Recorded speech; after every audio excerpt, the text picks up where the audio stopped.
Welcome sa Tagalog Manhwa Recap.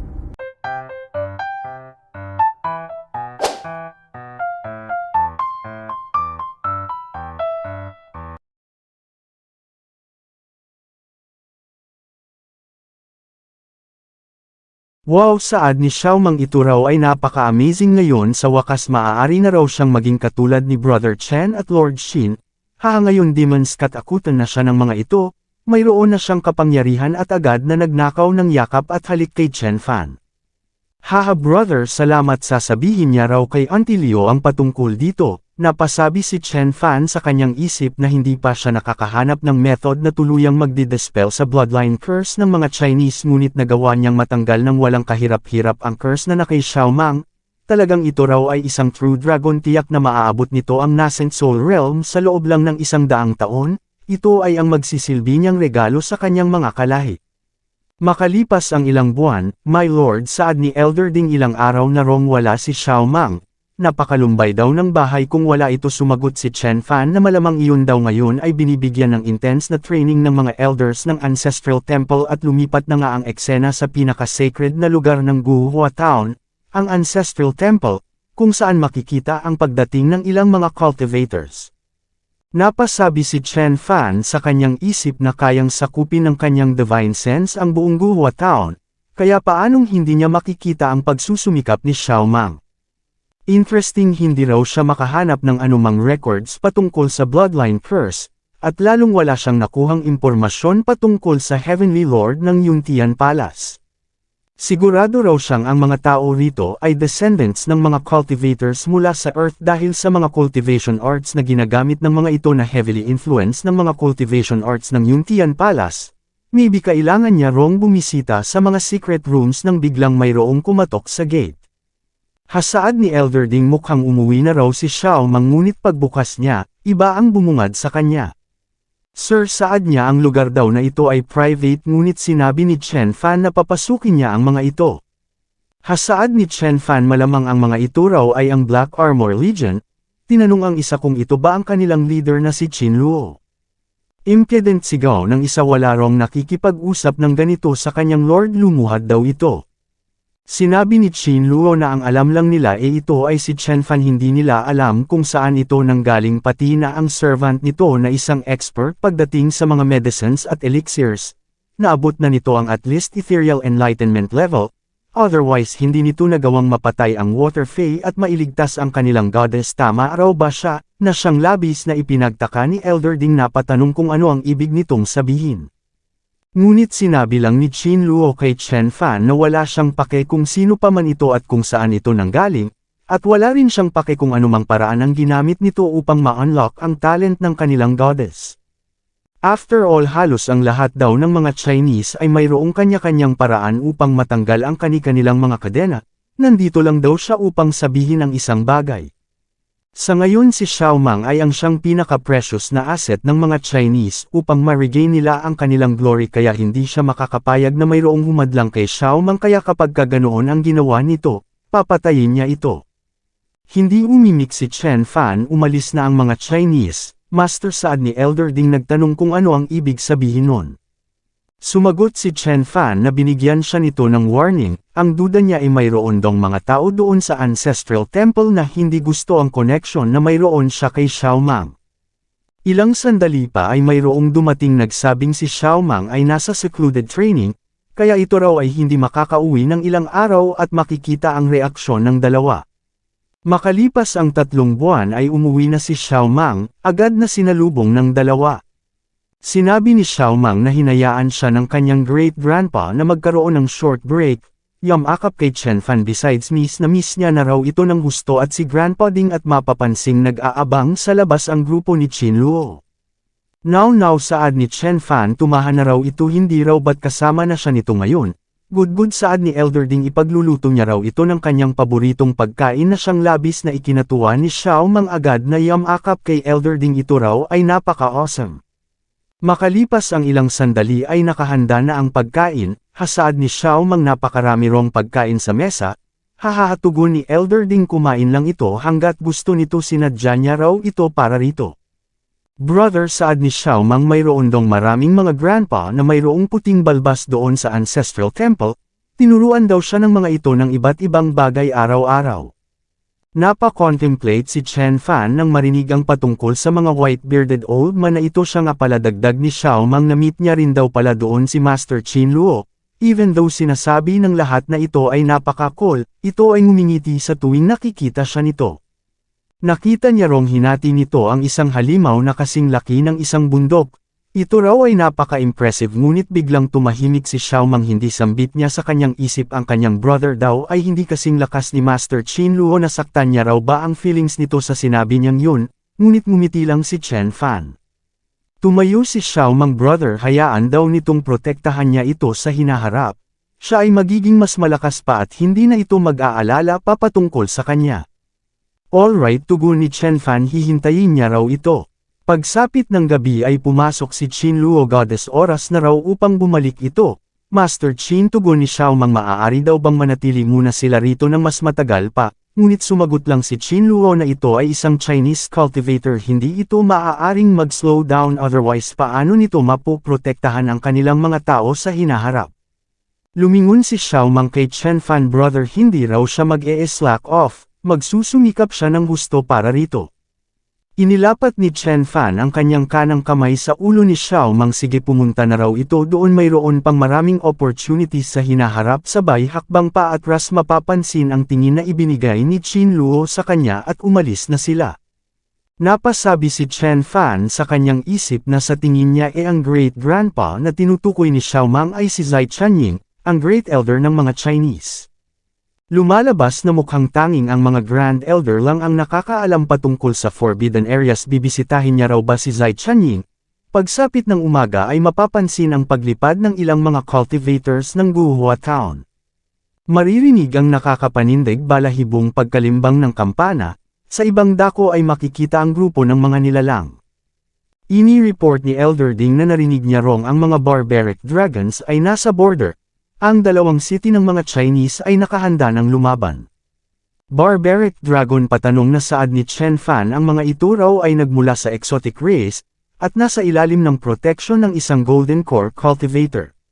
Sinabi ni Elder Ding na ang mga barbaric dragons ay matagal nang mayroong malalim na puot laban sa mga Chinese, dati pa gusto ng mga ito na i-exterminate ang mga Chinese. Napasabi si Chen Fan sa kanyang isip na alam niyang si Xiao Mang ay nagpa-participate doon malapit sa border. Ang mga immortal cultivators ay mga competitive at mayroong kakayahang pumatay ng maraming tao. Hindi niya raw alam kung tama ba ang naging desisyon niya na hayaang madrag si Xiao Mang sa digmaan na ito. Sa border sa himpapawid ay makikita ang barbaric dragon lord. Zai Chanying, sigaw niya, magpakita raw ito sa kanya. Hasaad ni Xiao Mang, so ito ay ang Barbaric Dragon Lord. Barbaric Dragon Lord, saad ni Qin Luo, wag daw itong mga ahas na e-provoke ang mga Chinese. Umalis ang mga ito rito. Ngayon din inihanda ng mga Chinese ang kanilang mga sibat. Qin Luo, saad ng Barbaric Dragon, ito raw ay hindi powerful enough upang maging kanyang kalaban. Sabihan nito si Zai Chanying na lumabas dahil kung hindi ipapatagan niya ang buong Guhua Town at buburahin ang kanilang buong lahi. How arrogant, saad ni Qin Luo. Hahatugon ng Barbaric Dragon Lord, sumugod. Alright, ito raw ang una niyang papatayin. At pagkatapos ay magbi-break-in siya sa Ancestral Temple upang hulihin si Zai Chanying. Try if you dare, saad ni Qin Luo. Nagpakawala ang Dragon Lord. Go Master Luo, come on, sigaw ng mga Chinese. Nag-release ng Infinity Sword River si Qin Luo, na siyang ikinabahala ng Barbaric Race, sumugod. Ngunit na-wipe out ng magpakawala ng isa pang slash si Qin Luo. Hasigaw ng mga Chinese, si Master Qin Luo raw ay napakalakas. Talagang ito raw ay ang top overlord ng mga Chinese. Go Master, sigaw pa ng iba, patayin daw nito ang Barbaric Dragon Lord na iyon, at eliminate ang mga Barbaric Dragons na ito once and for all. Makikita ang reaksyon ni Xiao Mang, ito raw ay napaka-strange. Bakit daw ba pakiramdam niya mas malakas ang kanyang tamad na brother kaysa sa kay Master Qin Luo? Tinanong ni Qin Luo ang Barbaric Dragon Lord kung gusto pa ba nitong magpatuloy. Qin Luo, tugon nito, talaga raw bang iniisip nitong iyon lang ang mayroon sila? Ancestral God, if you please, saad niya. Nagbigay ng pagbati ang iba pa sa kanilang Ancestral Dragon God na bigla na lang lumitaw. How dare you, sigaw ni Qinluo, ang pangahas naman daw nitong pumunta rito, barbaric dragon god. Ano, hindi raw ba ito natatakot sa Lord ng Yan State at Arctic Sect? Ngunit nagtanong lang ang dragon god kung sino ito upang questionin ang ginagawa niya. Go to hell. Nagpakawala ng Sword Chi River si Qinluo upang salubungin ito. Nagkaroon ng pagsabog, mayroong bumagsak at pagtila ng usok. Makikitang nagtamo ng malubhang pinsala si Qinluo na siyang ikinabahala ng ibang mga Chinese. Kahit na si Master Qinluo ay natalo, katapusan na raw nila. Zai Chanying, saad ng Dragon God sa harap ng Ancestral Temple. Narito na raw siya ngayon. Hindi raw ba ito lalabas upang makita siya? At lumabas na nga si Grand Elder Zai Chanying. Barbaric Dragon God, saad niya, ayon daw sa kanilang pinirmahang kasunduan hindi ito maaaring manggulo sa kanila, dahil kapag nagkaganon ang Arctic Sect at ang government ng Yan State ay magsasagawa ng mga necessary measures. Sigurado daw ba talaga ito na violate nito ang kasunduan? Arctic Sect at government ng Yan State? Patanong na tugon ng Dragon God. Zai Chanying, isang elite genius daw ang lumitaw mula sa lahi ng mga ito. Sa tingin daw ba nito poprotektahan pa sila ng Arctic Sect at ng Lord ng Yan State kapag nalaman ng mga iyon ang patungkol sa bagay na iyon, na siyang ikinabigla ng Grand Elder? Idinagdag ng Dragon God na ang rason kung bakit pinoprotektahan ng Arctic Sect at Lord ng Yan State ang mga Chinese ay dahil sa ang mga ito ay mahihina at madali lang na i-manipulate, hindi papayag ang mga iyon na maging malakas ang mga Chinese. Gayunpaman, wag dong mag-alala ang mga ito, dahil aalis sila agad dito at hindi naaatake kapag ibinigay ng mga ito ang little girl na iyon. Isang tao lang o buong lahi? Pumili raw ito at lumipat ang eksena sa Red Flame City, partikular sa State Mansion ng Yan State Lord, kung saan makikitang nakaharap sa isang artifact ang Lord ng Yan State na si Chi Fenkong. My Lord, saad ng isa, may gagawin daw ba sila? Definitely ang mga Chinese daw ay helpless laban sa barbaric Dragon God. Gayunpaman, Shu Hao, saad ni Lord Chi, nagtanong kung alam ba nito kung ano ang pinakamahalagang bagay para sa isang Lord ng State, ang Golden Core Realm. Hindi siguradong tugon ni Shu Hao. Certainly, saad ni Lord Chi, talaga rong ang power ay napaka-important, ngunit ang pinakamahalagang bagay ay ang balance ng system ng checks at balances. Tanging sistema lang ang makakapagpa-behave sa lahat ng mga lahi sa loob ng isang rehiyon, upang walang sino mang magtangkang mag-challenge sa government. Ngunit ngayon, bani-break ng mga Chinese ang balance. Kapag ang babaeng ito ay nagpatuloy pa sa pagko-cultivate, sa muli ang mga Chinese ay magkakaroon na ng isang golden cultivator, at kapag nagkaganon ang mga Chinese ay ang magiging pangalawang barbaric dragons, which is isang bagay na hindi niya maaaring itolerate. Definitely ang mga Chinese ay susuko. Ano lang daw ba ang halaga ng isang talented cultivator kung ikukumpara sa bilyong-bilyong buhay ng mga tao? Sa kabilang dako, okay, tugon ni Xiao Mang, kung ganun sasama siya. Napalingon si Grand Elder Zai na pabuntong hininga.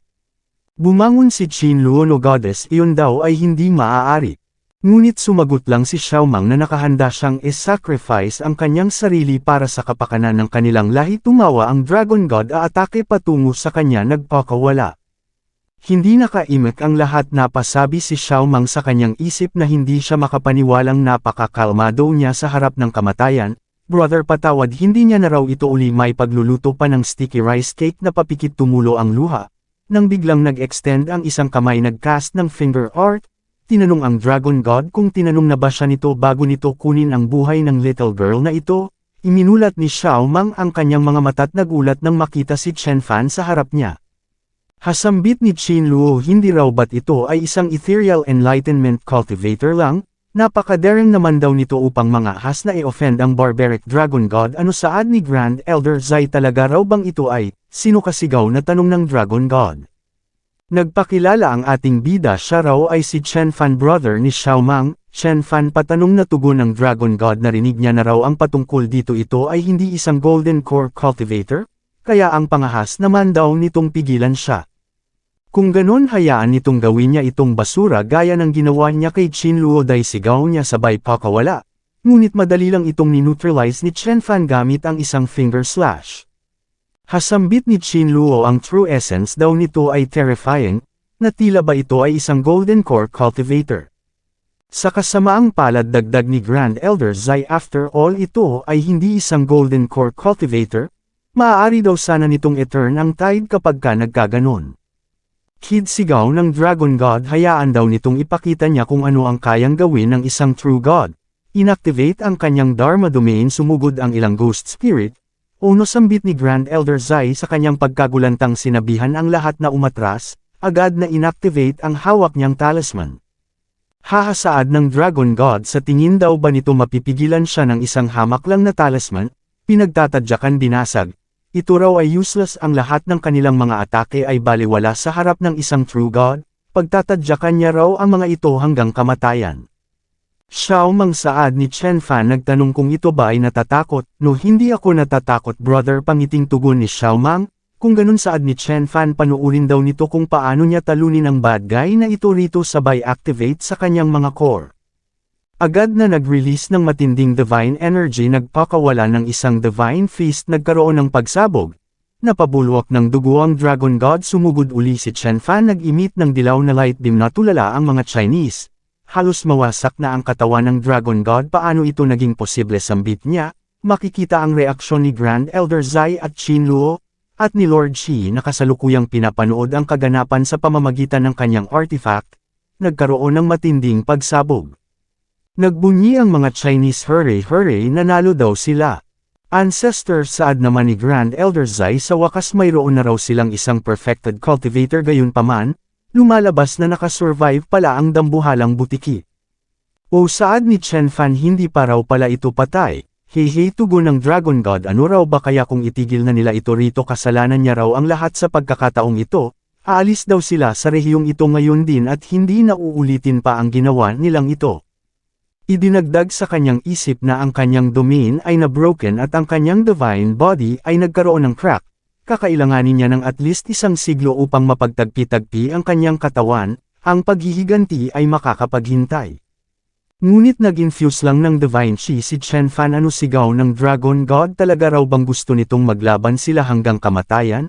Kailangan daw nitong malaman na kahit na ganito na ang sitwasyon niya, mayroon pa rin siyang natitirang sapat na kakayahan upang maisama ito sa impyerno.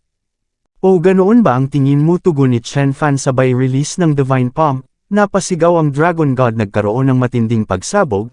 Mapapansing may kung anong bumulusok pa itaas, sumigaw si Grand Elder Zai na wag hayaang makatakas ang spirit nito. Hindi ka makakatakas, saad ni Chen Fan, sumugod, pigilan siya anuman ang mangyari, sigaw ng isa. Hindi nila ito mahahayaang patayin ang kanilang God. Ganun pa man, ano naman ba ang magagawa ng mga ito, sumugod si Chen Fan rekta sa Dragon God, pinutulan ng kamay, dumiretso sa dibdib, hinablat ang core. Hey, sigaw ng core ng Dragon God, hindi niya raw ito maaaring gawin, pakiusap, tigil, sigaw ng isang boses. Napa-cover si Chen Fan sa tindi ng cold divine energy na iniimit nito. Napatanong kung sino ito. Mapag-aalamang ito pala ay ang ancestral patriarch ng Arctic sect. Stop now my friend, saad nito, maaari raw nila itong i-discuss, kahit na mayroong ginawang mali ang barbaric Dragon God, hindi nito deserve na mamatay, pakiusap, maggawad daw ito ng awa. Maipapangako niya rong ang barbaric dragons ay aalis agad kapag ka ang mga ito ay nakakita ng mga Chinese sa hinaharap, bukod pa dun ang mga ito raw ay mag-o-offer ng mga spirit stones at spirit medicines bilang compensation. Tama yun, dagdag ng Dragon God, nakahanda raw silang mag-make-up para rito. Ano magko-compensate, patanong na tugon ni Chen Fan sa Arctic Patriarch, bakit nasaan daw ba ito nung ini-slaughter ng mga barbaric dragons ang kanyang mga tao? Nasaan ito nung in-invade ng mga barbaric dragon troops ang Guhua Town? Nasaan ito nung kukunin ng barbaric Dragon God si Xiao Mang? Wala ito rito sa mga critical na sandali, tapos ngayon pupunta ito rito upang mag-negotiate? Ano, iniisip daw ba nitong siya ay isang tanga, sabay diin sa core ng barbaric Dragon God? Napasigaw, nagkaroon ng mga crack. My friend, saad ng Arctic Patriarch, talaga raw bang gusto nitong gawin ang bagay na ito? Ngunit sumagot lang si Chen Fan na ang sino mang pipigil sa kanya ay mamamatay. Nagbuntong hininga ang Arctic Patriarch, good, sigaw niya sabay extend ng kanang kamay, nag-release ng energy. Hasaad ni Chen Fan, ano, gusto raw ba nitong makipaglaban sa kanya? Sumagot ang Arctic Patriarch na alam niyang hindi niya ito mapipigilan ng mag-isa, buti na lang daw at mayroon siyang medyo maraming mga kaibigang mahabaging tulad niya, makikita ang pagdating ng ilang immortal cultivators. Ang narito ay si Sword Master Laitia ng Sect Master ng Nine Heaven Sword Sect, narito rin si Exalted Master Lingkong ng Lingtian Sect, ang Lord ng Yan State na si Chief Enkong, at ang God ng mga Blood Beasts. Makikita ang reaksyon ni Grand Elder Zai, ang lahat daw ng mga powerful overlords ng Yan State ay nagtipon dito sa iisang lugar. Ano ang ibig mong sabihin, tanong ni Xiaomang, hindi raw ba't ang Arctic Sect at ang government ng Yan State ay kanilang mga allies? Ngunit sumagot lang si Grand Elder Zai na ang pakong lumilitaw ay Mina Martillo, at sila ang pako sa pagkakataong ito. Ano saad ni Chen Fan, narito rin daw ba ang mga ito upang pigilan siya? My friend, tugon ni Master Ling kung makinig daw ito sa kanya. Ang barbaric dragon daw ay nag-cultivate sa loob ng libu-libong taon, niyon ay hindi isang easy feat. Pakiusap, spare daw nito ang buhay ng Dragon God, at patungkol naman sa compensation, maaari daw nilang pag-usapan ang patungkol doon afterwards. Ito ay para sa iyong sariling kabutihan, dagdag ng Beast God, at sinabi naman ni Master Laitia na silang lahat ay mga perfected cultivators ng Yan State, kaya bakit kailangan pa raw nilang makipaglaban sa isa't isa. Idinagdag ng Arctic Patriarch na maaaring hindi raw nito alam na ang bloodline ng Barbaric Dragon God ay nagmula sa Red Dragons, ang pinakamakapangyarihang lahi sa buong Bihan region, kaya kung papatayin nito ang Barbaric Dragon God, tiyak na ang Lord Red Dragon ay hindi matutuwa. Idinagdag ni Lord Shi na pakawalan nito ang Barbaric Dragon God at matatapos na ang lahat ng ito. Ipinapangako niya rong hindi na uli gagalawin pa ng mga Barbaric Dragons ang mga Chinese. Gayunpaman, nagtanong lang si Chen Fan na paano kung ayaw niya. Sumagot si Lord Shi na dinidisrupt nito ang kaayusan ng Yan State, nangangahulugang China challenge nito ang lahat ng mga overlords. Napasabi si Master Laitia sa kanyang isip na kailangan nilang mailigtas ang Barbaric Dragon God ngayon, dahil kung hindi, ang mga Chinese ay hindi na nila makokontrol, at sinabi naman ng Beast God na hindi nila kailangang patayin ang taong ito, kailangan lang nila itong i-cut. Brother, sigaw ni Xiaoming, perfected cultivator, dagdag ng Grand Elder, palagpasin na lang daw nito ang bagay na ito sa pagkakataong ito. Sumigaw ang mga Chinese kay Chen Fan na hindi na nito kailangang gawin pa ang bagay na ito, pakawalan na lang daw nito ang Dragon God, ang mga ito ay hindi na uli babalik dito. Gayunpaman, sinabi lang ni Chen Fan kay Xiaomang na mayroong maraming mga kasuklam-suklam na tao sa mundong ito. Kukontrolin ka at sasabihin ito ay para sa iyong sariling kapakanan. Kaya kapag ka na-encounter nito ang mga ganitong uri ng mga tao, tapakan nito ang mga ito hanggang sa mamatay, sabay infuse ng energy patungo sa core ng Dragon God. Maririnig ang pagsigaw nito, anong ginagawa mo, sigaw ng dalawa, itigil niya raw ito, ngunit sumagot lang si Chen Fan na hindi raw ba't sinabi niya na, ang sinumang mga ahas na pigilan siya ay mamamatay, at tuluyan nang dinurog ni Chen Fan ang core ng Barbaric Dragon God, sabay release ng Divine Energy, nagkaroon ng pagsabog. Agad na nagbigay ng order si Grand Elder Zai sa mga Chinese na i-activate ang defensive array ng kanilang bayan upang protektahan ang kanilang mga tao. Napa-cover ang mga overlords. Paano ito naging posible, sambit ng isang Chinese? Ano sambit ni Grand Elder Zai, kaya raw ba nitong talunin ang 5 perfected cultivators nang siya lang mag-isa? Habang napatanong naman si Xiaomang kung ito ba ang kapangyarihan ng isang Golden Core cultivator.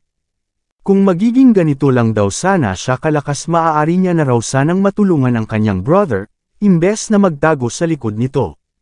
Sinabi ni Grand Elder Zai na ngayon ang mga overlords daw ay nag-iimit na ng matinding killing intent, binabalak ng mga itong patayin si Chen Fan. Great, sambit ng Arctic Patriarch, sabay release ng Essence Magnet Divine Light. What a show off, tugon ni Chen Fan sabay counter-attack, na siyang labis na ikinabigla ng Arctic Patriarch na basag ang kanyang artifact. Nagpakawala ng isang sword slash si Master Laitia, ngunit sinanggalang ito ni Chen Fan gamit ang kanyang braso. Sumugod magpapakawala ng True Martial Divine Fist, iminulat ng Blood Beast God ang kanyang kanang mata, inactivate ang kanyang Blood God Domain, ngunit ito ay useless, na matay ang Blood Beast God sa isang atake lang na nagmula kay Chen Fan. Napasabi si Qin Luo na kumpara kay Chen Fan, ang mga sinasabing pinakamakapangyarihang Chinese cultivators ay isa lamang joke. Ano sambit ni Grand Elder Zai, talaga raw bang ito ay, my friend, saad ng Arctic God, pakiusap, tumigil daw ito at makinig sa kanya, ang lahat daw ay isa lamang misunderstanding. Tumulo ang butil ng pawis kay Master Lai Tian. Tama, Perfected Cultivator Chen, silang lahat daw ay mga perfected cultivators ng Yan State. Pag-usapan na lang daw nila ng mapayapa ang patungkol sa bagay na ito. Perfected Cultivator Chen, dagdag ni Lord Shi, itigil na lang daw nila ito rito dahil kapag ka ito raw ay nagpatuloy pa, hindi niya na raw ito matutulungan pa kapag ka nagalit nito ang royal family. Kapag ka ito ay nakipagkasundo sa kanila, ito raw ay isang magandang balita para rito at sa kanyang mga tao. Subalit nagdash lang si Chen Fan patungo kay Master Lai Tian, nagpakawala, sumabog, at isinunod ang Arctic Patriarch.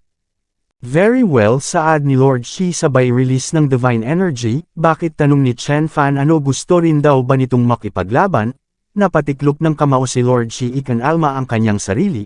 Nagsabing sa ginawa ni Chen Fan sa araw na ito, balang araw matitikman nito ang lasa ng kanyang sariling gamot. Agad na sumibat-sumigaw na sa muli nilang pagkikita, hindi na raw siya magpipigil pa. Hasaad ng isang Chinese, tumakbo ang Lord ng Yan State, nagbunyi ang mga Chinese Grand Elder, nanalo tayo, sambit ni Qin Luo, at ganoon din ang sinabi ng iba pa. Oo, nanalo tayo, tugon ni Grand Elder Zai, sa wakas nanalo na raw sila. Na-maintain nila ang glory ng kanilang mga ancestors habang yamakap naman si Xiaomang kay Chen Fan, brother, ito raw ay awesome, at lumipat ang eksena sa ibang lugar. Sinabi ng isang narinig niya rong mayroong malaking pangyayaring naganap sa Yan State, mayroong bagong Chinese perfected cultivator na nagngangalang Chen Fan. Hasambit ng isa, hindi raw ba't ang mga Chinese ay isinumpa, kaya hindi raw ba't dapat na imposible para sa mga ito na magkaroon ng Golden Core Cultivator? Habang napatanong naman ang isa kung magkakaroon na ba sila ng dagdag na makapangyarihang lahi. Habang sa Tianmang Heavenly Palace naman ng Shang State, si Manggu matapos nitong matalo mula kay Chen Fan doon sa Juhan Mountain Range. Ang kanyang level ay umangat na ng husto at sinasabing pagkalipas ng 2 dekada, magkakaroon na ito ng kakayahang talunin ang isang 5th grade Golden Core Cultivator. Sinabi ng isang elder ng Tianmang Heavenly Palace na si Chief Enkong ay tinatawag na first fire talent ng 36 na mga states noon. Ito ay dumaan sa 4 na Thunder Tribulations sa isang salangan lang at nagawang makabuo ng isang mid-grade na Golden Core, kaya kung si Manggu raw ay makakasurvive sa mga Thunder Tribulations na ito, tiyak na ito ay magiging mas makapangyarihan pa kay Chief Enkong, at ang iba pang 5 mga Heavenly Palace ay hindi na may kukumpara sa kanilang Tianmang Heavenly Palace nang biglang mayroong dumating na impormasyon patungo sa elder na siyang labis nitong ikinabigla. Napatanong ang iba kung ano ang nangyari. Sinabi ng elder na mayroong bagong perfected cultivator sa Yan State, pinatay daw nito ang 5 Golden Core Cultivators at napuwersang tumakbo si Chief Enkong. Ito raw ay inilista na ng Changi Heavenly Palace bilang isa sa heavy hitters. Magmula ngayon mayroon na rong dagdag na isang lahi na makakapasok sa top 10 powerful race, at ang taong iyon, narinig niya rong ito ay isang Chinese at wala pang 100 taong gulang. Sa Xuanming Heavenly Palace naman ay nagulat si Miss Ling nang marinig ang patungkol sa balitang ito. Ano, saad niya, isang powerhouse na wala pang 100 taong gulang, mukhang kailangan niya na rong speed up ang kanyang cultivation. Sister mo, saad ni Xiao Muir, sa tingin daw ba nito ay yung sinasabing perfected cultivator Chen at si Senior Chen ay isa? Sumagot si Hongti na ayon sa mga balitang nagmula sa Royal Palace, inislaughter Senior Chen ang 3 troops ng Royal Family, kaya kung narito lang si Senior Chen, tiyak na ito raw ay magiging kasing lakas ni perfected cultivator Chen. What a shame, at lumipat ang eksena sa Heaven Swallowing Palace ng Wang City o Royal Capital. Nagtanong ang kung sigurado ba ito, Your Majesty, tugon ng Chief ng Royal Intelligence Department. Si Chief Enkong daw ay nagpadala na ng 6 na urgent messages. Nirequest nito ang Royal Family na magpadala ng tulong, dahil kung hindi mawawala sa kanila ang Yan State. Napaisip ang Your Majesty, dagdag ng Chief. Sinabi rin daw ni Chief Enkong na ang taong iyon ay mayroong kakayahang durugan ng surrounding space, kahit na ito ay isa pang mid-stage Golden Core Cultivator. Napaka-imposible para rito na magawang mawasak ang surrounding space. Ano, tugon ng Master, ipakita raw nito sa kanya ang itsura ng taong iyon ngayon din. Ilang sandali pa ay nabigla ang Master nang makita niya sa isang artifact ang itsura ng sinasabing bagong perfected cultivator. It's him, ito raw ay si Chen Baixuan. Agad na nag-utos na papuntahin dito ang mga commander ng free troops ngayon din. Sa kabilang dako naman ay makikitang nagbigay ng paggalang ang mga Chinese kay Chen Fan. Pakiusap saad ng ating bida, hindi na raw nila kailangang gawin pa ito, at sinabi naman ni Grand Elder Zai na nagtataka raw siya kung si Chen Fan ba ay ang parehong taong nagngangalang Chen Baixuan na siyang ipinagtaka ni Xiao Mang great-grandpa. Ano raw ang ibig sabihin nito? Paano naman daw magiging posible na ang kanyang brother ay ang wanted criminal na si Chen Baixuan? Ngunit sinabi ni Chen Fan na oo siya si Chen Baixuan. Makikita ang reaksyon ng ibang mga Chinese. Hasaad ng isa ito raw pala ay isang wanted criminal, ang taong gustong patayin ng Sword King at Royal Family. Napatanong ang isa kung talaga bang ito ang taong iyon, habang napatanong naman ang isa kung ano na ang gagawin nila ngayon. Ngunit sinabi ni Grand Elder Zai na huwag mag-alala ang mga ito, si Perfected Cultivator Chen ay powerful, kahit na ang Royal Family pa raw ay hindi mangangahas na e-provoke ang isang heavy hitter. Besides sila lang ang nakakaalam patungkol dito, maaaring hindi raw alam ng Royal Family ang patungkol dito. Tinanong niya si Chen Fan kung papaano nito na kumpleto ang Golden Core sa kabila ng limitations ng kanilang bloodline, ngunit sumagot si Chen Fan na siya ay walang limitation sa kanyang bloodline na siyang ikinabigla ni Grand Elder Zai at ipinagtaka ng ibang mga Chinese. Ni paano daw ba iyon naging posible? Ngunit sinabi lang ni Chen Fan na ang Grand Elder ay may alam patungkol sa bagay na ito. Nagtanong si Grand Elder Zai kung ito ba ay nagmula sa Eastern Star. Right, tugon ni Chen Fan. Napaha ang iba napatanong kung ano ang Eastern Star. Sa wakas saad ng Grand Elder, mayroon ng pumaritong nagmula sa kanilang homeland. Ang ginawang pagsakripisyo ng kanilang mga Heavenly Lord sa kanilang sarili ay hindi nauwi sa wala at hindi raw siya makapaniwala na ang magliligtas sa kanila pagkalipas ng ilang libong taon ay isa ring descendant ng kanilang homeland. Grand Elder saad ni Qin Luo. Nagtanong kung ano ang pinagsasasabi nito. Napabuntong hininga si Grand Elder Zai. Alright, mayroon dong ilang mga bagay na kailangan nilang malaman at nagbigay ng kaunting paliwanag si Grand Elder Zai. Ano sambit ng iba makalipas ang ilang sandali? Eastern Star, paano raw naging posible na sila ay nagmula sa ibang bituin? Sinabi ni Grand Elder Zai na ang kanilang mga ancestors noon ay mayroong kakayahang maglakbay ng malaya sa kalawakan. Nagtanong si Qin Luo kung ang ibig bang sabihin nun dati ay mayroon silang higit sa isang mga perfected cultivator. Sumagot si Chen Fan na hindi lang mga perfected cultivators, sa kasagsagan ng kasaganaan ng mga Chinese ni mayroon pa raw silang isang nascent Heavenly Lord na siyang pumuprotekta sa kanila. Binlock ni Heavenly Lord Shi Tian ang path gamit ang kanyang Sword Shi na magpahanggang ngayon ay umiiral pa rin kahit na ilang libong taon na ang lumipas. At nipumatay pa ito ng ilang mga nascent soul enemies na nagmula sa ibang mga bituin. Ano saad ni Qin Luo? Dati silang mayroong Heavenly Lord, hasambit ng isa kung ganun ang mga ancestors daw pala nila ay mas makapangyarihan pa kaysa sa Royal Family ng Bihan Region, ngunit bakit ngayon ay hindi sila makakultivate, at bakit kahit na isang Golden Core cultivator man lang ay wala sila? Sumagot ang Grand Elder na ang alam niya sila ay nagta-thrive noon nung una silang dumating dito sa Tianhuang Star, at ang buong Bihan Region ay kanilang teritoryo. Ito ay tinatawag noon bilang Xitian Region. Gayunpaman, isang araw ang mundo ay bigla na lang gumuho, mayroong isang immortal na mayroong 100,000 talampakang tangkad ang lumitaw, winasak ang kanilang city at kumitil ng libo-libong buhay nung araw na iyon at pagkatapos nun, ang lahat ng mga Chinese perfected cultivators pati na si Lord Shi Tian ay naglahong parang bula. Nawala sa kanila ang kanilang cultivation talents, at sila ay na-exile sa southmost area ng Yan State. Sila ay nilusob ng napakaraming malalakas na lahi at mga sects. Kalahati sa kanilang mga tao ay namatay at ang natira na lang ay ang mga nasa Guhua Town. Ngunit sa paglipas ng ilang libong taon, dahan-dahan nilang na-expand ang kanilang teritoryo at sa wakas sa kasalukuyan, nakapag-build na sila ng 32 mga city. Grand Elder saad ni Chen Fan, wag daw itong mag-alala, isisettle niya ang score soon.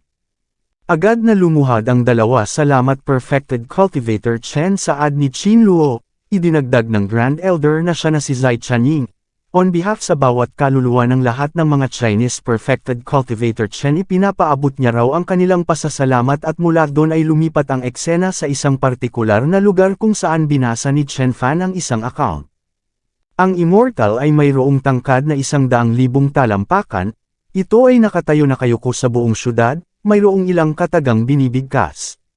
Nagkaroon ng liwanag na sumaklaw sa mahigit 10,000 milya, pagkatapos nun ay nawala na ang kanilang mga kapangyarihan at hindi na makaramdam pa ng anumang chi.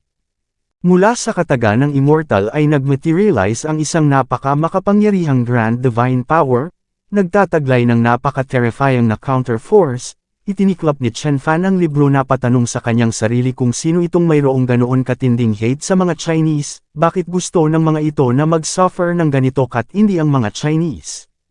Napatingin sa mga artifact si Chen Fan ang mga ito raw ay pag-aari ng dating mga Chinese perfected cultivators at ng Heavenly Lord.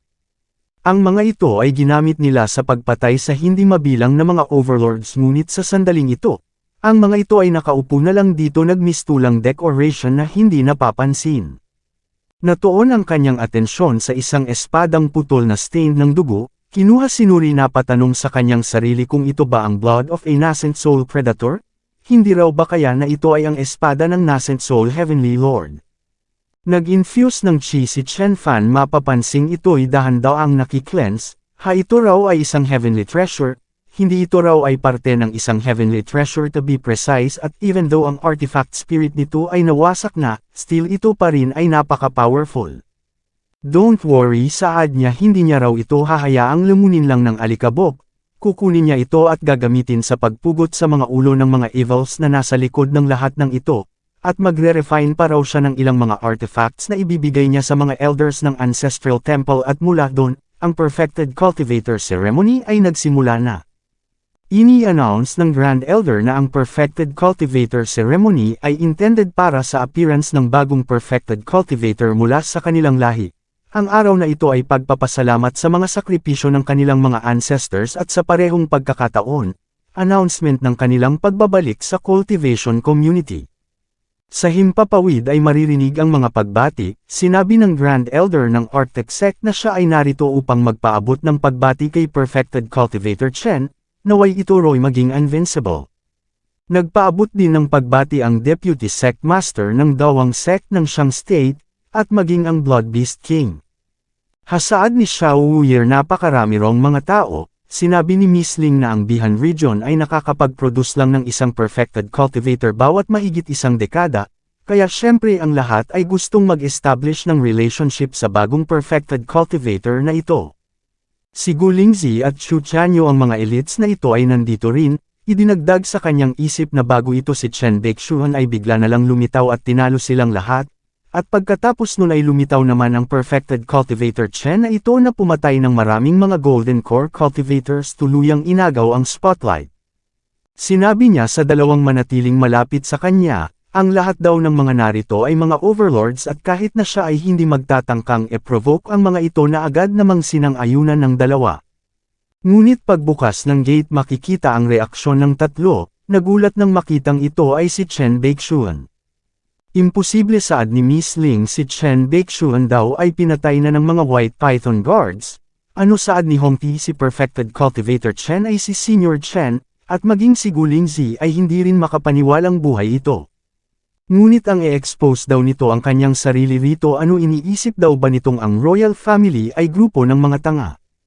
Ngunit sinabi ni Miss Ling na tiyak na ito ay confident na matatalo niya ang mga ito kaya kumpiyansa itong magpakita rito. Nang biglang dumating ang isang golden flying ship, maririnig ang isang boses na nagsasabing siya ay si Chifen kung ang Lord ng Yan State, siya raw ay narito upang makita si Perfected Cultivator Chen. Not good saad ni Grand Elder Zai. Lumapag ang golden flying ship mayroong bumaba, hasambit ng mga tao ito raw ay si Zhou Jiashan, ang commander ng White Python Guards. Ito raw ay naging isang mid-stage cultivator 100 taon na ang nakararaan. Ito ay kilala sa kanyang pagiging vicious, ini-enjoy nito ang pagpatay. Sa kabuuan ng buhay nito mahigit sa 100 lahi na ang na-exterminate nito, na siyang naging dahilan upang ito ay mabigyan ng bansag na human slayer. Napasabi si Xiao Muir na ang kahihinatnan nito ay hindi magiging maganda, this is over at idinagdag naman ni Hongti na ang individual na ito ay ang siyang pumatay sa kanilang ancestral patriarch at ang nag-utos na i-execute ang kanilang Mu family. Hahasaad ni Gu Lingzi ngayong nandito na si Zhu Jiashan titingnan niya raw kung papaano ito makakasurvive, idinagdag ni Xu Chanyo na katapusan na nito. Agad na sumalubong si Grand Elder Zai. My Lord Commander Zhu, ano raw ang nagdala sa kanya rito? Kung sinabi lang daw sana nito sa kanila ngunit hindi na naituloy pa ni Grand Elder Zai ang kanyang sasabihin, bigla siyang binigwasan ni Commander Zhu.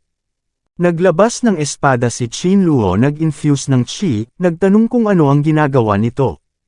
How dare you, tugon ni Commander Zhu. Ang pangahas naman daw nitong magtanong sa kanya. Dapat alam na raw nito ang ipinunta niya rito, sabay tingin kay Chen Fan, ito raw ay mahusay sa pagtakbo. Ni hindi niya nga raw ito nakita kahit na isang beses man lang sa nagdaang taon, kaya paano siya nito pasasalamatan? Ngunit sarcastic lang na nagtanong si Chen Fan kung ano ang pinagsasasabi nito, hindi niya ito masundan. Pasigaw na sumagot si Commander Zhu na kung ganun lumuhad ito at magmakaawa, baka spare niya pa raw ang buhay ng ilang tao nito, sabay tawa.